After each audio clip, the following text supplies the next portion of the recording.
Addiction. आज की इस वीडियो में हम स्टार्ट करने जा रहे हैं एनसीईआरटी क्लास 9 एक्सरसाइज 5.1 के लास्ट के 3 क्वेश्चन, यानी question number 5, question number 6 and question number 7। ठीक है, क्वेश्चन नंबर 4 तक हम ऑलरेडी सॉल्व कर चुके हैं। अगर आपने वो वीडियो नहीं देखी है तो आप देख सकते हैं और चैनल पे ऑलरेडी अपलोड है। क्वेश्चन क्या है, if point C is the mid point of line segment A B, यानी एक ऐसा लाइन सेगमेंट है ए बी, ठीक है, और C जो है वो इसका मिड पॉइंट है। Prove that every line segment has one and only one mid point. तो हमें ये बताना है कि लाइन सेगमेंट का एक ही मिड पॉइंट होगा और वो है ये। इसके अलावा दूसरा मिड पॉइंट इस लाइन सेगमेंट का नहीं हो सकता। मिड पॉइंट मतलब सेंटर का पॉइंट, यानी अगर कोई लाइन 10 की है, 10 सेंटीमीटर का एक लाइन सेगमेंट है तो 5 सेंटीमीटर पे जो पॉइंट होगा, यानी 5 सेंटीमीटर की लाइन सेगमेंट ये होगा, 5 सेंटीमीटर का ये होगा। तो ऑब्वियसली ऐसा एक ही पॉइंट हो सकता है ना, लेकिन इसे हमें प्रूफ करना है। तो प्रूफ हम कैसे करेंगे, आइए देखते हैं। सबसे पहले तो हम गिवन लिखेंगे कि हमारे पास गिवन क्या क्या है। गिवन है C is mid point of line segment A B, ठीक है, यानी कि AC बराबर AB होगा। फिर मैंने गलती से यहाँ A लिख दिया था, AC बराबर BC होगा। कैसे, यहाँ पे हम डायग्राम बना लेते हैं। ये है A, B और बीच में है C। A से लेकर C तक का डिस्टेंस बराबर होगा B से लेकर C तक का, ठीक है। टू प्रूफ क्या करना है, C is one and only mid point, ठीक है। C के अलावा कोई मिड पॉइंट नहीं हो सकता, सिर्फ C ही एक मिड पॉइंट है। प्रूफ यहाँ पर ना हम उल्टा मान के चलने वाले हैं। हम क्या करेंगे, एक और मिड पॉइंट मान लेंगे। Let us consider there is one more mid point. वैसे हमें पता है कि नहीं हो सकता, लेकिन हम गलत असम्पशन मान के चलेंगे और हमारी बात गलत निकलेगी तो क्लियर हो जाएगा, ठीक है। एक और मिड पॉइंट है D, तो क्या हो जाएगा, हम लाइन में देखिए A B C, पहले ऐसा था A B था, यहाँ पे C था, हमने माना कि एक और मिड पॉइंट है D, ठीक है। देन क्या होगा, AD बराबर DB होगा, क्योंकि DB मिड पॉइंट है। ये होगी इक्वेशन 1। और एंड AC बराबर BC, ये हमें गिवन था, क्योंकि एक चीज हमें गिवन थी और एक चीज हमने क्या करा, इसको D को मिड पॉइंट माना तो उससे आ गई। तो हम क्या करेंगे, इन दोनों को माइनस करके देखते हैं पहले, ठीक है। फर्स्ट माइनस सेकेंड, तो क्या होगा, AD minus AC is equals to DB minus DC, ठीक है। AD माइनस AC, A से D तक का और A से C तक का। देखिए A से D तक की लाइन है, इसमें से मैं A से C तक की लाइन हटा दूं, कितना बचा, CD। आया समझ में। इसी तरह से D से B तक की लाइन है, इसमें से मैं हटा दूं BC। अब देखिए DB ये है, C तो इसके बाहर है, यानी BD में से BC माइनस नहीं हो सकता, बल्कि उल्टा हो सकता है। क्या, BC में से BD माइनस हो सकता है, BC में से BD माइनस हो सकता है, यानी इसका उल्टा करेंगे हम तो माइनस का साइन आगे आ जाएगा। आपने कई बार देखा होगा ना, 5 माइनस 9 नहीं हो सकता, तो क्या करते हैं, माइनस का साइन और 9 में से 5 माइनस करके लिख देते हैं, है ना। तो वही कर रहे हैं हम, क्या कि इसका हमने उल्टा करा, माइनस का साइन आगे आ गया। अब क्या बचा, BC में से BD अगर हटा दें हम तो कितना बचा, CD बचा। अब इसको सॉल्व करेंगे हम फर्दर। देखिए मैं यहाँ डायग्राम रख कर रही हूँ, डायग्राम मैं यहाँ बना देती हूँ दूसरा वाला भी,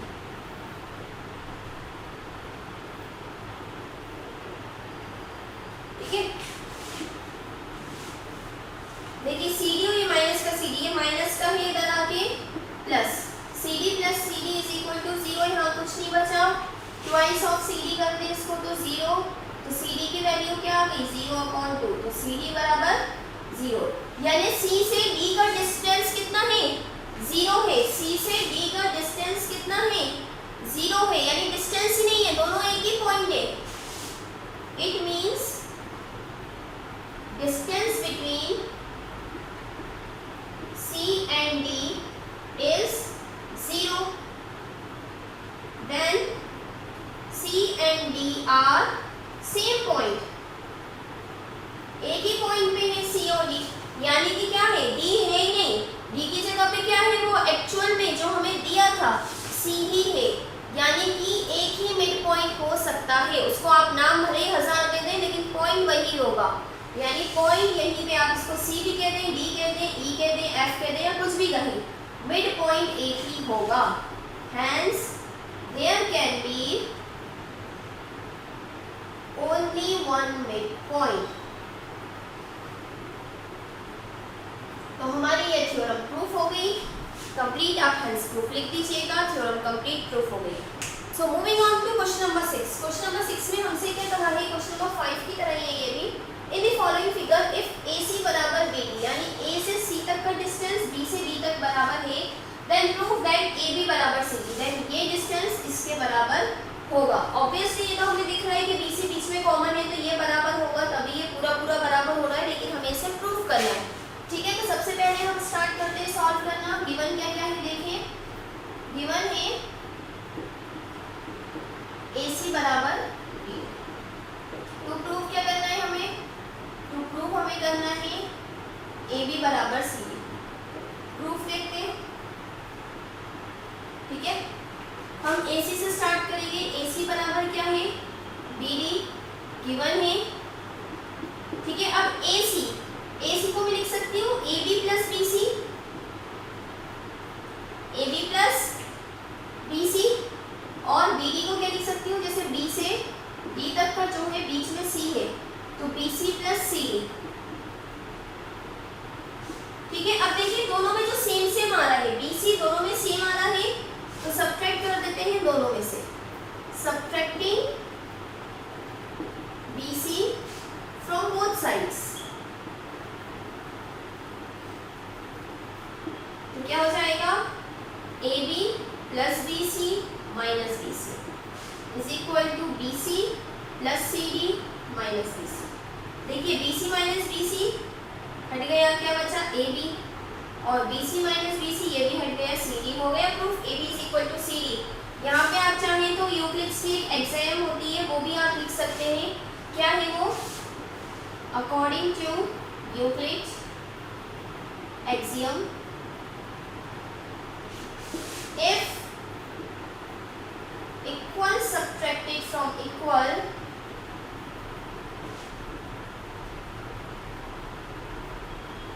what remains will also equal, then remainder will also equal, then remainder will also be equal। मैंने ये अपने वर्ड्स में लिखा है, ठीक है। एक्सियम के वर्ड्स में अगर आपको देखना हो तो आपके टेक्स्ट बुक में दिया हुआ होगा, ठीक है। तो ये आपका प्रूफ हो गया है। इसी के साथ ये क्वेश्चन कंप्लीट। नेक्स्ट क्वेश्चन पे मूव करते हैं हम। तो क्वेश्चन नंबर 7 लास्ट क्वेश्चन जो है इस एक्सरसाइज का, इसे देखते हैं हम। क्वेश्चन क्या है, why is axiom 5 in the list of Euclid's axioms, ठीक है। क्या है एक्सियम 5, ठीक है। यूक्लिड्स एक्सियम में जो 5th नंबर की है उसे यूनिवर्सल ट्रुथ क्यों माना जाता है, ठीक है। ध्यान रखिएगा यहाँ पोस्टुलेट की बात नहीं हो रही है, एक्सियम की बात हो रही है कि उसे यूनिवर्सल ट्रुथ क्यों माना जाता है। एक्सियम 5 अब है क्या, अकॉर्डिंग टू एक्सियम 5, अगर आपने इंट्रोडक्शन वीडियो देखी हो तो आपको पता होगा क्या है, whole is greater than the part, the whole is greater than the part. मतलब कभी भी एक हिस्सा, होल जो होता है, पूरी जो चीज होगी वो उस हिस्से से बड़ी होगी। एग्जाम्पल के तौर पे अगर मैं बात करूं, ये एक सर्कल है, ठीक है, और इसका मैं इतना हिस्सा भी ले लूं, देखिए मैं कितना बड़ा हिस्सा ले रही हूँ सर्कल का, लेकिन ये सर्कल से छोटा ही होगा, ठीक है। अगर मैं इतना हिस्सा अलग कर दूं इसमें, तो ये सर्कल से तो छोटा ही होगा, सर्कल से बड़ा ये नहीं हो सकता। या फिर मान लीजिए चॉकलेट है, आप एक चॉकलेट लाए इस तरह से, ऐसी आपकी एक चॉकलेट थी जिसमें 8 पार्ट्स थे, इसमें से आपने मैक्सिमम चॉकलेट अपने भाई या बहन को दे दी, मतलब इतनी पूरी 6 पार्ट्स, ठीक है, इतनी पूरी चॉकलेट आपने अपने भाई या बहन को दे दी, लेकिन तब भी आपने पूरी तो नहीं दी। पूरा क्या है, वो ज़्यादा बड़ा होगा ना। अगर आपसे कहेंगे पूरी चॉकलेट बड़ी थी या जो हिस्सा आपने उसको दिया, तो जो हिस्सा आपने उसको दिया वो छोटा था, 6 पार्ट्स थे 8 में से, तो कौन सा बड़ा है, पूरा।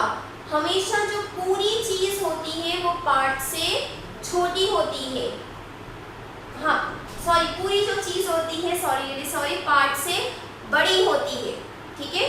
The whole is greater than the part, ठीक है, ये यूनिवर्सल ट्रूथ है, सिर्फ एक मैथ्स में नहीं। यूनिवर्सल ट्रूथ का मतलब ये सिर्फ मैथ्स में नहीं लग रहा है, ये हर जगह लग रहा है। मान लीजिए एक और एग्जाम्पल लेते हैं, ये एक अर्थ है, अर्थ में कहीं इंडिया है, तो इंडिया बड़ा होगा या अर्थ? इंडिया अर्थ का पार्ट है, तो अर्थ बड़ा है, हालांकि इंडिया भी बहुत बड़ा है लेकिन अर्थ से बड़ा नहीं है। तो ये हर जगह पूरे यूनिवर्स में आप कोई भी चीज़ ले लें, ये हर जगह एप्लीकेबल है, इसलिए इसको यूनिवर्सल ट्रूथ कहा जाता है। तो हम यही रीज़न लिखेंगे।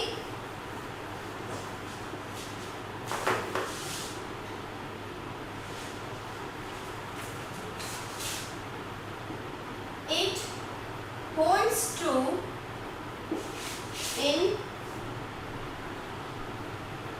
every place या फिर everywhere।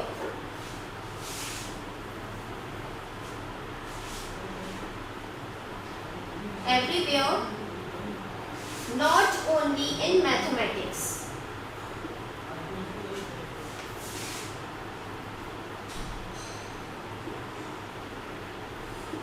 Hence, this axiom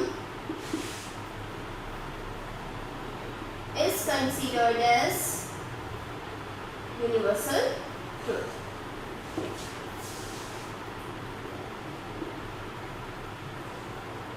आगे में बहुत ज़्यादा लिखने की ज़रूरत नहीं है, क्योंकि हमसे ये नहीं कहा था कि आप एग्जाम्पल देकर समझाइए या कुछ, आपसे बस रीज़न पूछा था, वो हमने बता दिया।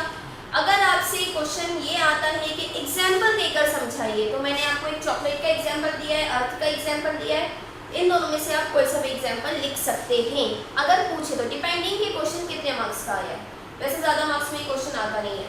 सर्कल का मैं कहूँगी एग्जाम्पल यहाँ मत दीजिएगा, क्योंकि यूनिवर्सल ट्रूथ की बात कर रहे हैं, वो मैथ्स से बाहर की, तो मैथ्स के बाहर की एग्जाम्पल्स अगर आप देंगे that will be much better. Okay, so इसी के साथ ये वीडियो यहीं कंप्लीट होती है। आई होप आपको वीडियो अच्छी लगी होगी। इसी तरह की और वीडियोस के लिए please do like, share and subscribe to my channel. Thank you.